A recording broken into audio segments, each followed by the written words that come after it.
Hello everyone, welcome back to SRG study. स्वागत है आप सभी का एक बार फिर से आपके अपने यूट्यूब चैनल एसआरजी स्टडी में। आज के इस वीडियो में हम लोग पढ़ने वाले हैं क्लास 6 से हिंदी बसंत से चैप्टर नंबर 5 है अक्षरों का महत्व, जो कि एनसीईआरटी की बुक से लिया गया है।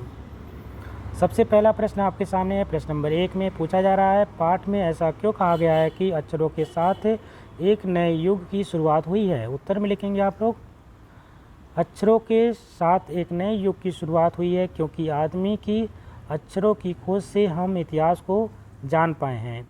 इससे पहले मानव सभ्यता लिखित इतिहास प्राप्त नहीं होता। अक्षरों की खोज के बाद ही मनुष्य अपने विचारों को लिखकर रखने लगा। इस प्रकार एक पीढ़ी के ज्ञान का इस्तेमाल दूसरी पीढ़ी करने लगी। अक्षरों की खोज मनुष्य को प्रगति के पथ पर ले गई। आगे देखते हैं। प्रश्न नंबर 2 में पूछा जा रहा है कि अक्षरों की खोज का सिलसिला कब और कैसे शुरू हुआ। पाठ पढ़कर उत्तर लिखिए। उत्तर में लिखेंगे, प्रागैतिहासिक मानव ने सबसे पहले चित्रों के जरिए अपने भावों को व्यक्त किया, जैसे पशुओं, पक्षियों, आदमियों आदि के चित्र। इन चित्र संकेतों के बाद भाव संकेत अस्तित्व में आए, जैसे एक छोटे वृत्त के चहुकिरणों की घोतक रेखाएं खींचने पर वह सूर्य का चित्र बन जाता था। बाद में यही चित्र ताप या धूप का घोतक बन गया। इस तरह भाव संकेत अस्तित्व में आए, तब जाकर काफ़ी बाद में आदमी ने अक्षरों की खोज की। प्रश्न नंबर 3 है। इसमें पूछा जा रहा है कि अक्षरों के ज्ञान से पूर्व मनुष्य अपनी बात को दूर दराज इलाके तक पहुंचाने के लिए किन किन माध्यमों का सहारा लेता था। उत्तर में आप लिखेंगे, इसमें अक्षरों के ज्ञान से पूर्व मनुष्य अपनी बात को दूर दराज के इलाके तक पहुंचाने के लिए पशुओं, पक्षियों, आदमियों के चित्र बनाकर भाव संकेत का सहारा लेता था। अगला प्रश्न है। प्रश्न नंबर 4 में पूछा जा रहा है कि अक्षरों के महत्व की तरह ध्वनि के महत्व के बारे में जितना जानते हो उसे लिखो। उत्तर में लिखेंगे, भाषा की सबसे छोटी इकाई ध्वनि है। ध्वनियों की संगठित इकाई से अक्षर बनते हैं। अक्षरों द्वारा लिखकर अपने भाव व्यक्त किए जाते हैं और ध्वनियों द्वारा बोलकर। अक्षरों के बिना लिखा नहीं जा सकता है और ध्वनियों के बिना बोलने की कल्पना नहीं की जा सकती है। अपनी भाषा की सार्थक ध्वनियों के उच्चारण द्वारा ही हम अपना भाव व्यक्त करते हैं, इसलिए अक्षर के समान ध्वनि भी महत्वपूर्ण है।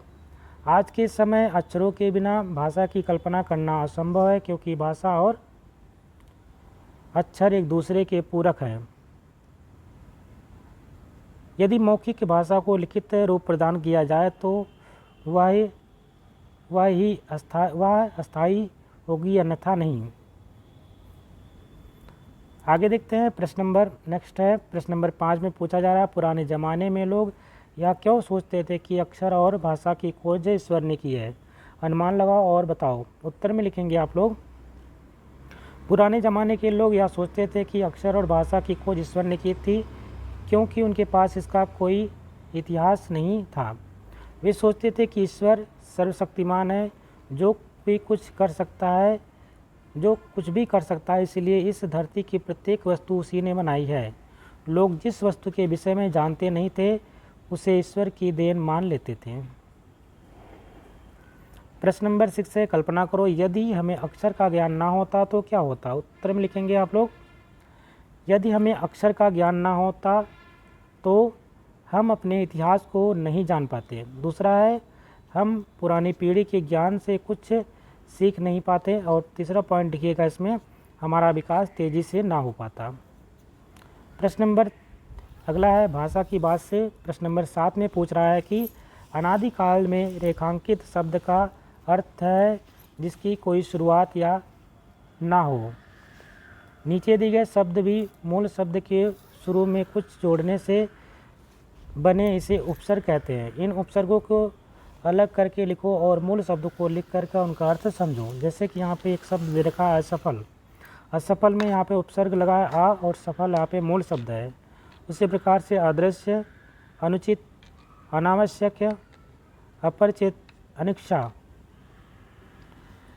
अब आपको बताना है कि प्रश्न नंबर का में कह रहा है कि अब बताओ कि ये उपसर्ग जिन शब्द के साथ जुड़े हैं क्या उनमें कोई अंतर है। तो पहले का उत्तर लिखेंगे का का। एक तरफ आपको लिखना है उपसर्ग युक्त शब्द, एक तरफ लिखना है मूल शब्द। तो उपसर्ग युक्त शब्द आपका असफल है, और इसमें से अगर आ हमने उस उपसर्ग हटा दिया तो क्या बना हमारा सफल, ये हमारा मूल शब्द बना यहाँ पे। उसके आगे देखते हैं अदृश्य में अगर आ उपसर्ग हटाने पर यहाँ पे दृश्य आपका मूल शब्द है। अनुचित से आ उपसर्ग हटाने पर उचित आपका मूल शब्द मिलता है। अनावश्यक से आ उपसर्ग हटाने पर आवश्यक बनता है। उसी प्रकार अपरिचित से जब हम उपसर्ग हटा देंगे तो बनेगा परिचित। उसी प्रकार से अनिच्छा से उपसर्ग हटा देंगे तो आपका मूल शब्द जो बचेगा वह है इच्छा है। कह रहा है कि उपसर्ग जुड़ने से अर्थ में यह अंतर आ रहा है कि उनका अर्थ मूल शब्द से विपरीत हो जा रहा है। यानी कि यहाँ पे जैसा कि अगर उचित है तो उसका अनुचित यानी विलोम शब्द हो जा रहा है, आवश्यक है तो उसका अनावश्यक बन जा रहा है। यानी उपसर्ग जुड़ने से जो मूल शब्द था उसका अर्थ बिल्कुल यहाँ पे चेंज हो रहा है, उसके अपोजिट हो जा रहा है। खा में कह रहा है कि उपर्युक्त शब्द से वाक्य बना और समझो कि ये संज्ञा है या विशेषण है। वैसे तो संख्याएं संज्ञा होती हैं, पर कभी कभी ये विशेषण का काम करती हैं। जैसे नीचे लिखे वाक्य में हमारी धरती लगभग 5 अरब साल पुरानी है। कोई 10,000 साल पहले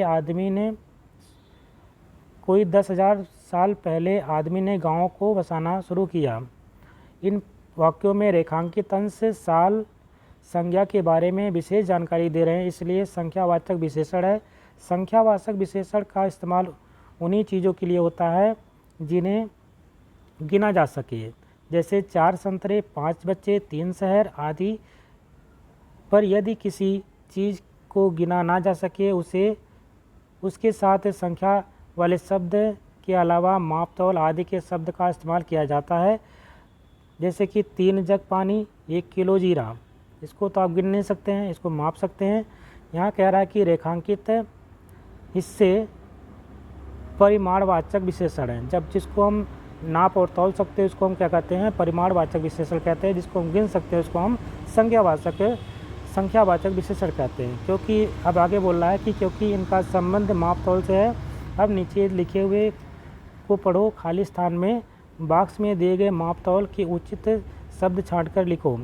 जैसे कि यहाँ पे प्याला, कटोरी, एकड़, मीटर, लीटर, किलो, ट्रक, चम्मच, ये अलग अलग हैं, सबको यहाँ पे भरना होगा खाली स्थान पे। जैसे कि 3 क्या है हो सकता है, इसका आंसर है 3 कटोरी। ठीक है, इसका आंसर सीधे हम लोग देखते हैं। पहले आकर के यहाँ पे पहले का जो यहाँ पे अंडरलाइन में हमारा उसको भरा हुआ है। ठीक है, 3 में कटोरी खीर यहाँ पे लिख देंगे। उसके बाद 2 एकड़ ज़मीन, 6 मीटर कपड़ा, 1 ट्रक रेत, 2 प्याला कॉफ़ी, 5 किलो बाजरा, 1 लीटर दूध, 3 लीटर तेल।